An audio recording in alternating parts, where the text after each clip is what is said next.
Hello everyone, welcome back to our channel Unif Prep Hub. आज की video में मैं फिर से आपके लिए लेके आई हूँ 10 current affairs of the day. So let's begin with question number 1। Presidential ordinance can remain in force a for 3 months, for 6 months, for 9 months और डी इंडेफिनेटली। करेक्ट आंसर है इसमें बी फॉर 6 months। अब ordinance making power is the most important legislative power of the president. Ordinances are laws that the President of India promulgates on the recommendation of the Union Cabinet. Ordinances वो laws होते हैं, मतलब law बनने से पहले उसको ordinance बोला जाता है या amendment पहले बोला जाता है। जो भी उससे पहले प्रोसीजर होता है उसके मुताबिक उसको वो नाम दिया जाता है। तो जो ऑर्डिनेंस है वो लॉज होते हैं जो प्रेसिडेंट ऑफ इंडिया साइन करता है यूनियन कैबिनेट के रिकमेंडेशन पे, वो बनाता है, वो उसको एक्सेप्ट करता है। ठीक है, तो वो कब तक ऑर्डिनेंस रिमेन फोर्स, वो 6 months होता है। ठीक है, article 123 of the Indian constitution deals with the ordinance making power of the president. अभी भी आपको इससे पता चल रहा है कि पावर मेकिंग पावर कहाँ से मिलती है, कौन से आर्टिकल से मिलती है, 123 of Indian constitution. President can promulgate ordinances when both the houses of parliament is not in session. Next अगर बात करें आगे, इसमें और एक्सप्लेनेशन है इनके पास। The ordinance must be approved by the parliament within 6 weeks of the reassembly. Maximum duration of an ordinance issued by the President of India can be 6 months and 6 weeks. President can withdraw an ordinance at any time. वो कभी भी वापस भी ले सकता है। A total of 679 ordinances have been issued from 1950 to 2014. ये एक फन फैक्ट की तरह आप ले सकते हैं। और article 213 deals with the ordinance making power of the governor of a state. अब यहाँ पे कंफ्यूज मत होइएगा, आर्टिकल 123 जो है वो इंडियन कॉन्स्टिट्यूशन का प्रेसिडेंट को ये पावर देता है ऑर्डिनेंस बनाने का, लेकिन आर्टिकल 213 जो है वो देता है ऑर्डिनेंस पावर, किसको देता है, गवर्नर ऑफ अ स्टेट को, ये आर्टिकल 213। तो दोनों के सिमिलर ही नंबर है, वो 123 है, ये 213 है। ठीक है, नेक्स्ट बात करते हैं।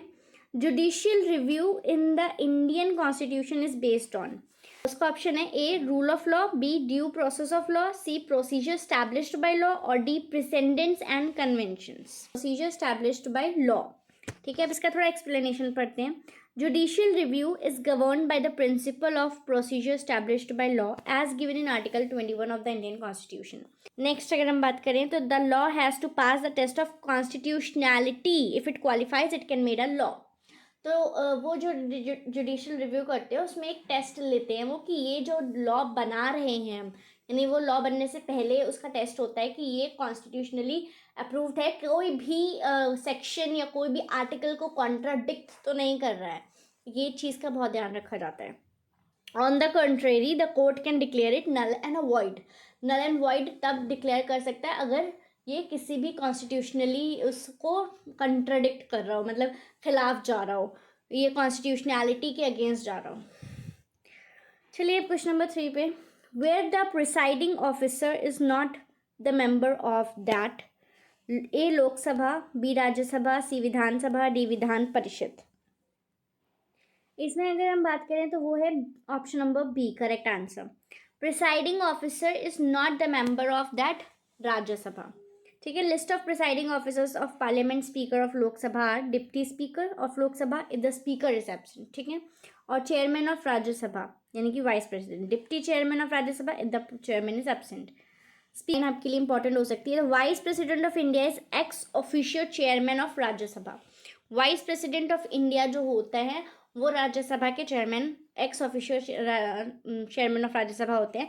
और ये बात आर्टिकल 63 में कही गई है ऑफ इंडियन कॉन्स्टिट्यूशन कि there shall be a vice president of India. ये बात मतलब वाइस प्रेसिडेंट ऑफ इंडिया की बात कही गई है, वो एक्स ऑफिशियल चेयरमैन वाली बात नहीं कही गई है। तो इसको, इस लाइन को, दोनों लाइन्स बहुत इंपॉर्टेंट है, इसको ध्यान रखिएगा।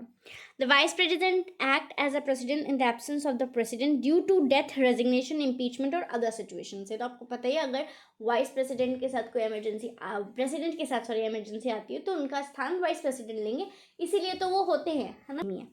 नेक्स्ट अगर हम बात करें क्वेश्चन नंबर 4 की, चेयरमैन ऑफ पीएसी का फुल फॉर्म है public accounts committee of parliament appointed bye.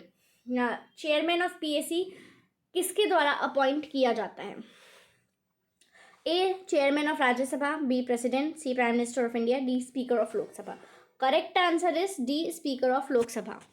The Public Accounts Committee is a committee of selected members of Parliament constituted by Parliament of India for the purpose of auditing the revenue and the expenditure of the government of India. The causal organism of polio is A. Fungi, B. Bacteria, C. Worm, D. Virus.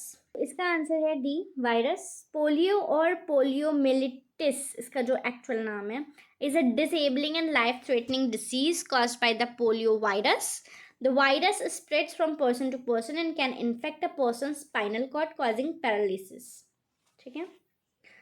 Moving on to the next question.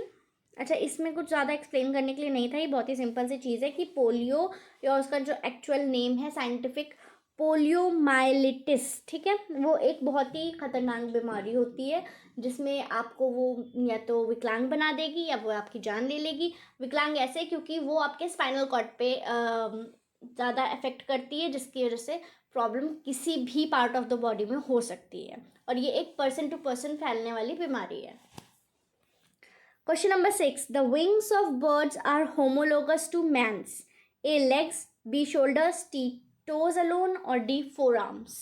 Correct option is D forearms. तो wings जो हैं birds के वो इंसानों में किस चीज़ से match करते हैं? वो हम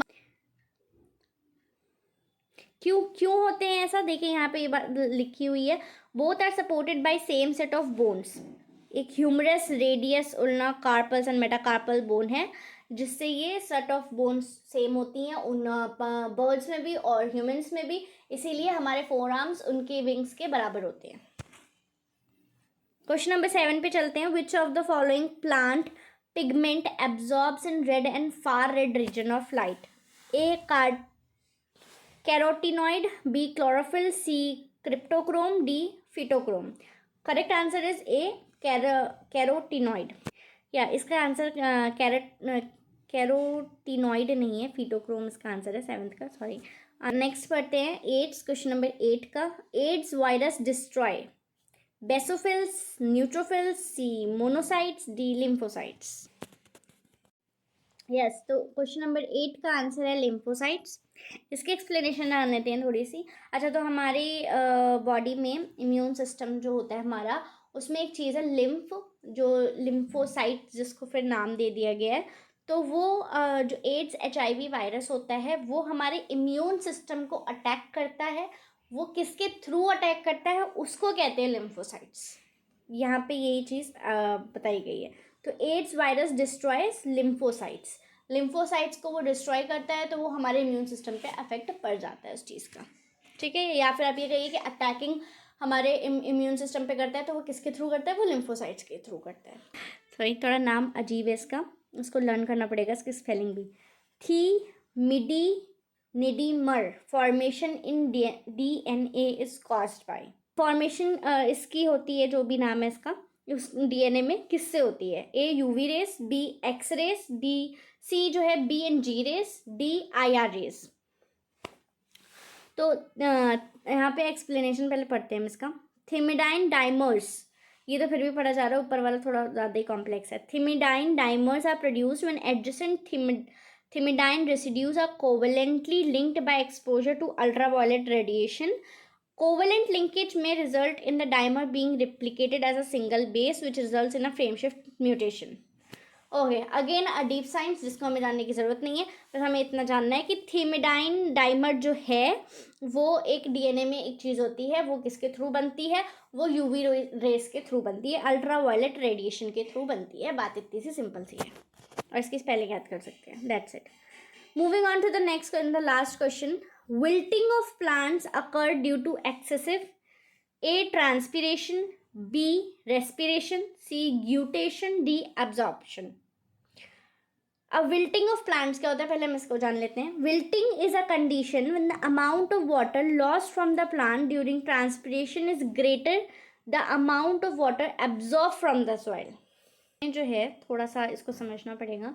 एक ऐसी कंडीशन होती है प्लांट्स में जब जो पानी होता है प्लांट में वो ज़्यादा लूज़ होता है, और मतलब वो ज़्यादा हो जाता है न अमाउंट ऑफ वाटर एब्जॉर्ब, जो वो सॉइल से एब्जॉर्ब करता है उस पानी से वो ज़्यादा पानी लूज़ कर देता है, उसको ट्रांसपीरेशन कहते हैं। वो एक मतलब वो विल्टिंग की एक कंडीशन होती है, ठीक है।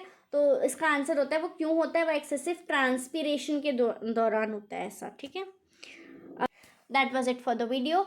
आई होप आज की वीडियो बेटर लगी होगी आपको, क्योंकि मैंने हिंदी में एक्सप्लेन करने की पूरी कोशिश की है, और इसका PDF टेलीग्राम पे आ जाएगा। Thank you.